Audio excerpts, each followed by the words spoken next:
Kush pendohet nga gjunahet, është sikur të mos ketë bërë gjunahe fare. Një ditë, derisa po eci rrugës, pash një hajdut I cili po vinte diçka. Po të njëjtin person, pas disa ditësh, më rastisi ta shoh duke u falur në xhami, tregon Imam Ahmedi.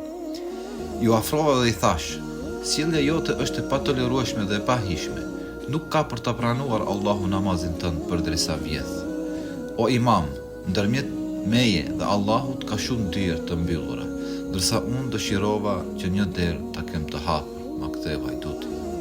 Pas disa muajsh, vajta për ta kryer haxhin dhe derisa po bëja tavaf rreth Ka'bes, pash një njeri afër Ka'bes duke u lutur.